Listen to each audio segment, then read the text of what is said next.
O programa Linha do Tempo está no ar e hoje nós temos a honra de receber o escritor Augusto Cury. Augusto Cury é natural de Colina, interior de São Paulo, é casado com Suleima, sua amiga ainda da época de faculdade, tem 3 filhas, Carolina, Camila e Cláudia, exatamente. Augusto Cury é médico, psiquiatra, psicoterapeuta, palestrante e escritor. Tem mais, aliás, são 34 obras publicadas e está me dizendo aqui que vai lançar em primeira mão o 35º livro, está aqui no programa Linha do Tempo. E nós estamos aqui para conhecê-lo melhor, porque já sabemos de todos os feitos e que você é um semeador de sementes mundo afora, né? Agradeço muito. É uma honra estar aqui. Honra pra gente, muito obrigada pelo seu tempo aqui no nosso programa e eu acho que a nossa principal missão é conhecer melhor você, apresentar você melhor aos nossos telespectadores para que a gente possa usufruir ainda mais de toda a sua obra. Então, na sua infância você foi uma criança mais introspectiva ou foi expansiva? Eu era bem extrovertido, acho que tinha até dificuldade de me concentrar em sala de aula, porque vivia no mundo das ideias. Não tinha convicção disso. E a escola, o currículo escolar, as provas, o conhecimento não tocava profundamente a minha alma.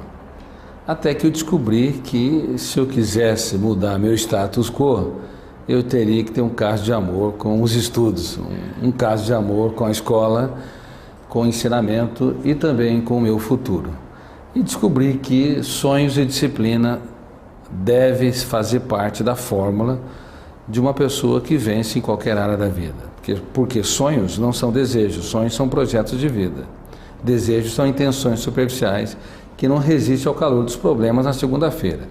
Milhões de pessoas têm desejo de ter um bom amigo, de ter uma parceira ou um parceiro estável, feliz, profundo, de fazer a diferença no teatro social ou no palco das empresas, mas a sua intencionalidade não se materializa, porque são desejos. Sonhos são projetos que nos controlam. E, por outro lado, os sonhos têm que estar unidos à disciplina, à garra, perseverança, ou seja, suor ao longo do traçado da nossa história. Divorciações da disciplina é a fórmula do insucesso. E unir sonhos com disciplina é a base para que possamos ser construtores da nossa própria história.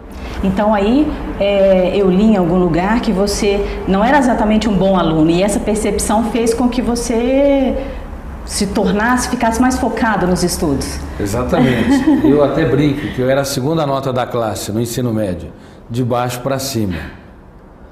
Mas quando eu percebi que deveria mudar algumas ferramentas fundamentais da minha história, senão eu seria mais um na multidão, eu não conseguiria nem me encantar com a vida e nem estimular ou impactar as pessoas, eu comecei a reciclar o que eu penso, a maneira como interpreto a existência. Até tem um comentário que eu faço quando estavam meus colegas reunidos e eles estavam falando sobre o seu futuro. E eu, ingenuamente, amigo deles, falei que queria ser médico e um cientista. Silêncio geral. Depois vieram os deboches, porque eles sabiam que eu não me concentrava, não escrevia nada nos cadernos. Diziam até que eu tinha um caderno, não tinha nada escrito no 2º ano do ensino médio. Bom, aí percebi que se eu depender da torcida, da plateia, eu não vou a lugar nenhum. Por isso que todo ser humano, e eu estou muito claro como autor de uma das poucas teorias mundiais que estuda o processo de construção de pensamentos, o desenvolvimento do eu como autor da história e o processo de formação de pensadores, enfim, estou convicto que os mais importantes passos, as mais importantes batalhas, as mais nobres superações não podem ser produzidas pelos outros. É de foro íntimo. Cada ser humano tem de ser autor da sua própria história, senão vai ser escravo das circunstâncias, das perdas, da má sorte, dos conflitos, de pais com problemas ou de dificuldade sociofinanceira. O ser humano tem de ser protagonista do script da sua história. E aí, nesse caminho, você escolhe a medicina, como você já tinha lá dito, pelos seus amigos, por influência do seu pai? Exatamente. Meu pai, ele tinha um problema no coração, tinha um sopro cardíaco muito grande. E ele queria ter um filho que pudesse dar suporte para ele. Então ele sempre me estimulou desde criança a ser um cardiologista, embora ele soubesse. Claro, nos primeiros 2 anos, 3 anos, eu era o primeiro aluno da classe, primeiro e segundo ano, tá? Recebi até prêmio. Depois... De medicina? Não, eu estou falando isso no ensino fundamental. Ah, sim, certo. Depois eu me tornei um aluno relapso, desconcentrado, sem motivação. Mas meu pai sempre me incentivou. E quando eu resolvi estudar para entrar no vestibular, aí eu estudei 14 horas por dia. Dia e noite e dia, finais de semanas, feriados. Por isso que eu uni sonhos, projetos com garra, com disciplina. Determinação. Determinação. Mesmo que o mundo desabasse sobre mim, mesmo que eu não entendesse nada da matéria, eu ia estudar, ia entender e ia me tornar um excelente aluno. E me tornei. Era no segundo ano de quando eu fazia, eu fiz o terceiro ano com o cursinho. No segundo ano já era considerado o melhor aluno de matemática da escola. E, na verdade, não é que eu tenho uma genialidade, todo ser humano tem grande capacidade, mas infelizmente nós temos uma série de armadilhas mentais que bloqueiam a nossa capacidade intelectual. O ser humano é carrasco de si mesmo. Milhões de jovens, eu tenho falado no mundo todo, têm alto potencial para mudar seu status quo, para ser um grande personagem da história, mas infelizmente eles se apequenam, seja pelo seu sentimento de incapacidade, baixa autoestima, seja porque não tem garra, não sabe lidar com perdas, não sabe entender que todas as escolhas implicam em perdas. Quem quiser ganhar o essencial tem de perder o trivial. Enfim, toda essa experiência mudou significativamente os capítulos mais importantes da minha vida e eu entrei na faculdade de medicina. E na faculdade eu não queria ser um estudante comum. Por exemplo, todos saíam do leito de um paciente quando o professor fez um comentário sobre medicamentos, perspectivas, atuação, sobre um câncer ou um infarto, mas eu ficava. Todo mundo saiu, eu ficava. Porque eu queria conhecer as lágrimas que aquele paciente chorou. E mais ainda, queria conhecer as lágrimas que ele nunca teve coragem de chorar. E desde cedo me encantou cada ser humano. Porque eu vi que cada ser humano é uma estrela viva no teatro da existência, mesmo que está à porta da morte. É um ser humano único, cuja biografia merece ser contada e merece ser conhecida. Bom, nós vamos ter que dar a nossa primeira parada aqui. Já na faculdade, o Linha do Tempo volta após o intervalo no segundo ano de medicina, que um fato ocorre e aí dá uma mexida muito grande na vida de Augusto Cury. A gente dá uma paradinha, mas é rápido, você fica aí, hein? Até já.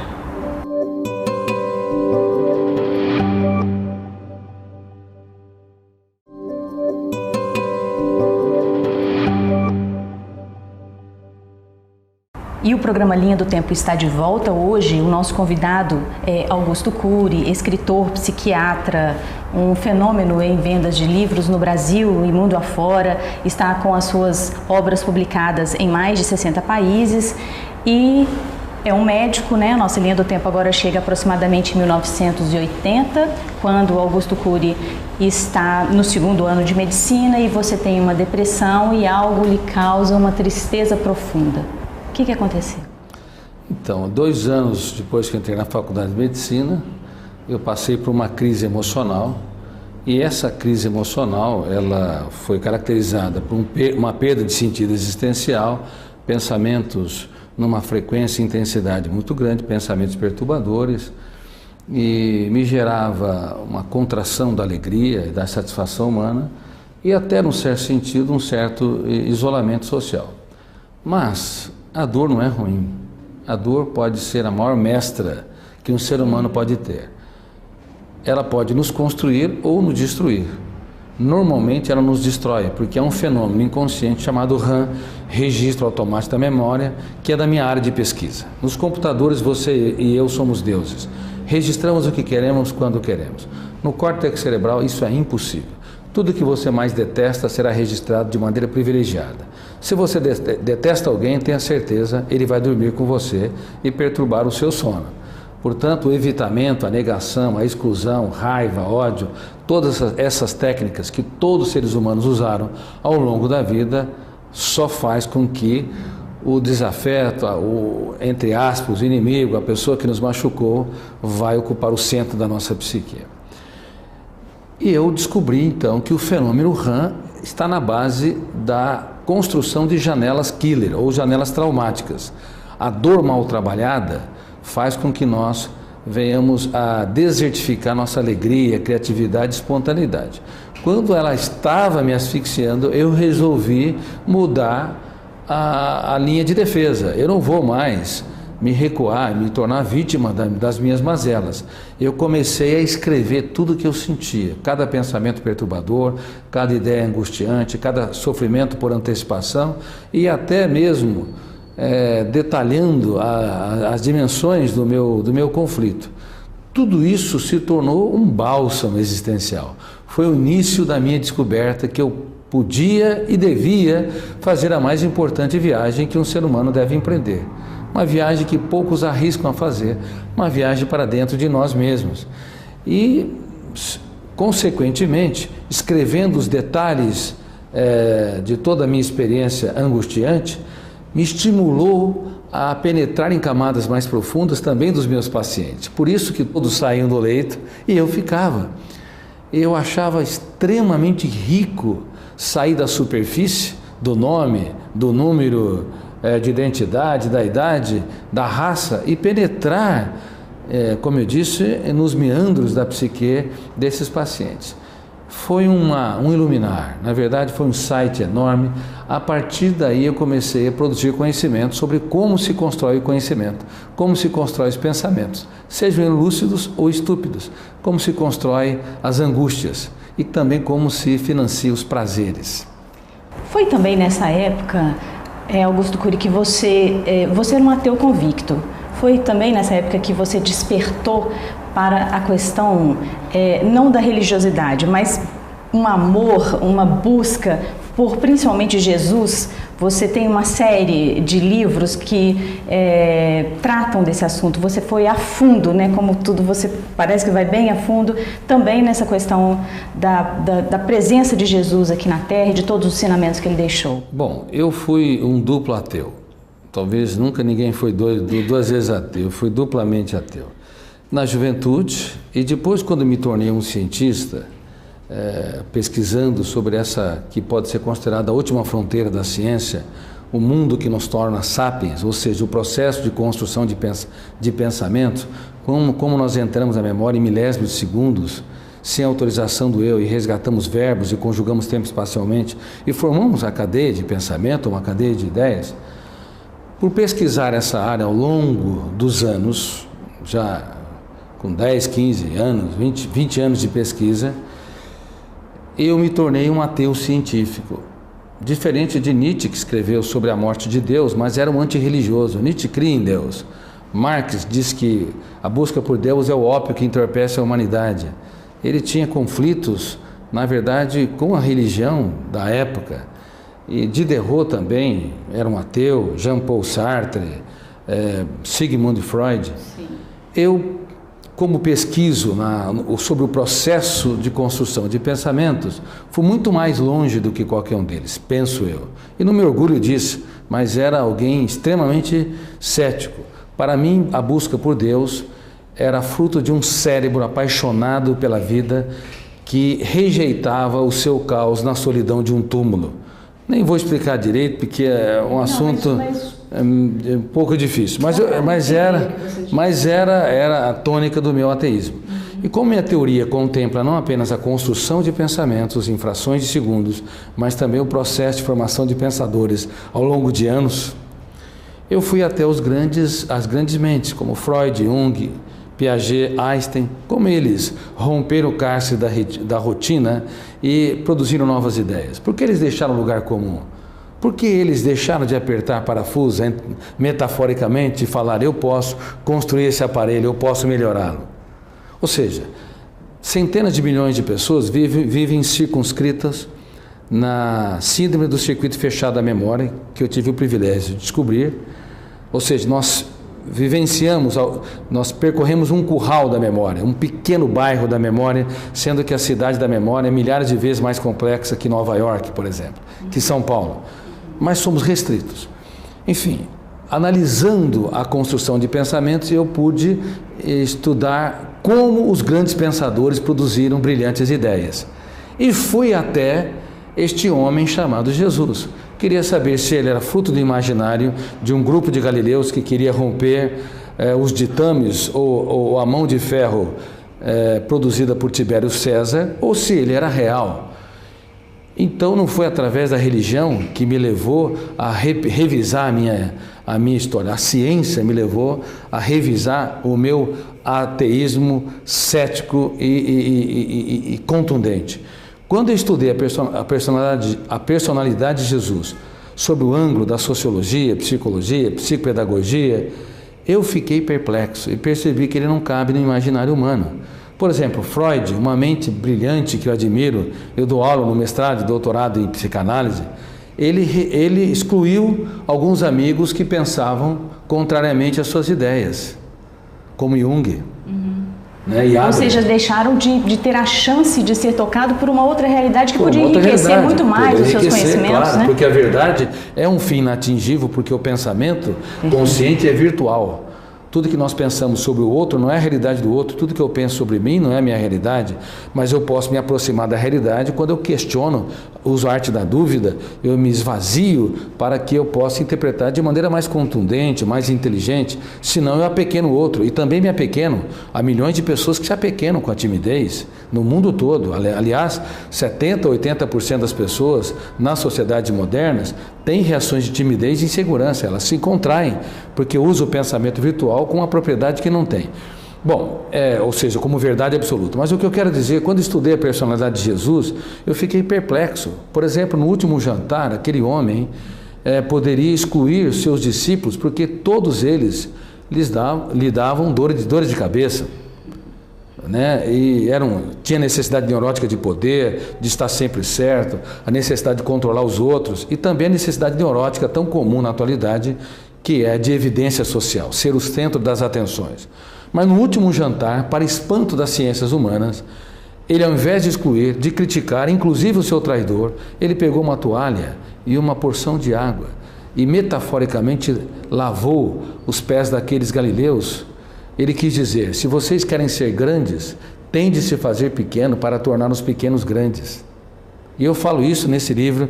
Pais inteligentes formam sucessores, não herdeiros. Os grandes educadores têm de formar sucessores. Os pais inteligentes têm de formar sucessores, porque herdeiros são imediatistas, enquanto sucessores pensam a médio e longo prazo. Herdeiros reclamam de tudo e de todos, são torradores irresponsáveis da sua herança, enquanto sucessores constroem seu legado e se curvam em agradecimento. Então o mestre dos mestres estava formando sucessores quando lavava os pés daqueles discípulos. Não é só uma atitude humilde, é uma atitude extremamente inteligente para registrar-se como janela light no córtex cerebral, formar um núcleo de habitação do eu, para que eles se tornem generosos, altruístas e entendam que uma pessoa madura investe tudo que tem naqueles que pouco têm. Mas não é assim que tem acontecido com os professores no mundo. A tendência é investir nas melhores notas. Mas e o meio da classe? E o fundo da classe? Eu falo em tantos países, vou falar em Dubai, estou viajando para Dubai para lançar um dos poucos programas mundiais de prevenção de transtornos psíquicos, tanto em Dubai como em Israel. E vou falar que uma pessoa que é autor da sua própria história e desenvolve as bases mais importantes do altruísmo e da solidariedade, tem que ser apaixonado pela humanidade, tem que dar oportunidade para aqueles que nos decepcionam e nos frustram. Caso contrário, não somos dignos da estabilidade emocional e de ter uma mente brilhante. Por isso que eu mudei. Aí deixei de ser um ateu, mas não defendo uma religião. Eu deixei de ser, eu creio em Deus, não defendo uma religião, tenho amigos em todas as religiões e tenho falado para pessoas, milhões de pessoas que me leem: respeite os diferentes. Porque quem não respeitar os diferentes não é digno da maturidade psíquica. E também não é digno de seguir os passos do mestre dos mestres. Mas entendo perfeitamente essa sua questão de não ter uma religiosidade, mas você tem esse momento com esse Cristo que você, Claro. que você descobriu e você ajudou a propagar de uma forma tão sublime, tão bonita? Eu escrevi 1000 páginas sobre a personalidade dele. Eu fiquei encantado com este homem que, independente de ser o Filho de Deus, ele trouxe para a humanidade as mais excelentes ferramentas para uma pessoa proteger a emoção, gerenciar pensamentos, desenvolver qualidade de vida e respeitar os diferentes. Mas, infelizmente, as religiões cometeram erros crassos ao longo dos séculos, porque excluíram os diferentes, queimaram, apedrejaram. Nós devemos entender que ele investia tudo que tinha, até em quem o traía ou quem o negava. E eu me perguntava, que homem é esse que no ato da traição, beijado por Judas Iscariotes, era capaz de exaltá-lo, chamando de amigo, e fazer uma pergunta que é o princípio da sabedoria na filosofia: amigo, para que vieste? Jamais uma pessoa traída tratou com tanta dignidade um traidor, o que indica que ele deu uma chance preciosa para ele escrever os capítulos mais importantes da sua vida nos momentos mais difíceis da sua história. E eu pergunto para os pais que estão me vendo: e você? Dá oportunidade para os seus filhos quando ele erra, ou dá mais uma bronca, aponta mais uma vez uma falha? Você expõe publicamente os erros dos seus alunos, ou você o exalta dizendo que ele não é mais um número na classe, que você aposta nele? Eu também digo para os casais que 80% deles destrói seus romances nos primeiros 8 anos, mesmo que não se separaram. Tem a necessidade neurótica de mudar o outro, e ninguém muda ninguém. Temos o poder de piorar os outros, mas não de mudá-los. Bom, enfim, você irriga o seu parceiro ou sua parceira com sonhos, com generosidade? Você os encanta? Ou é especialista em atritar, apontar falhas, em corrigir erros? Quem é especialista em apontar falhas está apto para lidar com máquinas, mas não para ter uma bela história de amor, um belo romance com quem escolheu para viver. Bom, nós vamos dar mais uma parada aqui, mas eu já quero consensar uma coisa aqui, se você me permitir. A gente dividiu o programa em 2 partes, porque eu não quero cortar absolutamente nada desse conteúdo que foi dito até agora. A gente já está com o tempo quase no limite, então pode ser? Pode Vai ser. aumentar muito pouco do seu tempo Claro, aqui da gente. É uma grande honra. Então nós damos uma paradinha agora, mas é muito rápido, viu? Fique aí, até já.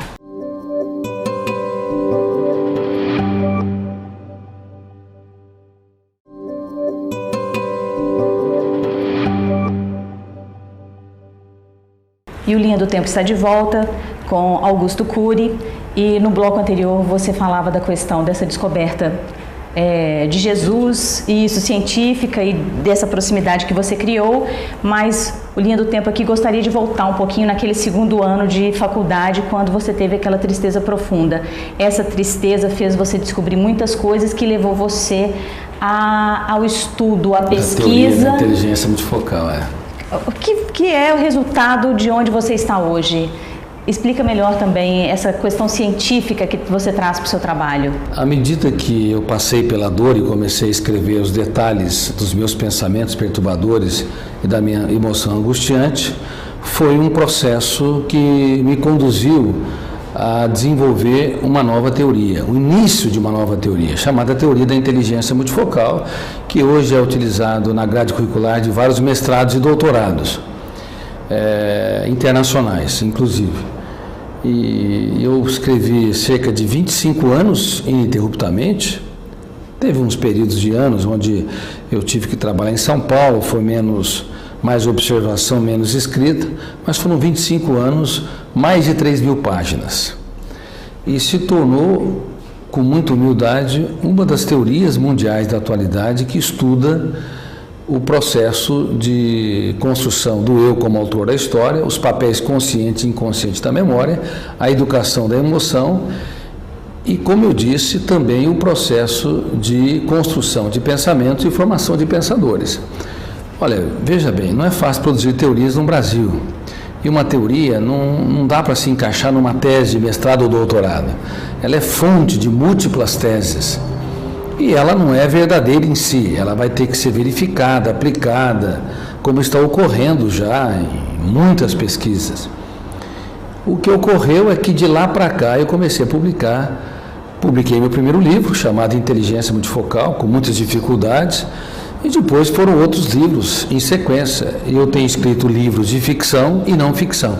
Toda vez que eu escrevo um livro de ficção, como O Vendedor de Sonhos, como O Colecionador de Lágrimas ou Armadilhas da Mente, são romances históricos, psiquiátricos, sociológicos e psicológicos. Eu nunca escrevo apenas para entreter. Não me encanta escrever só para divertir.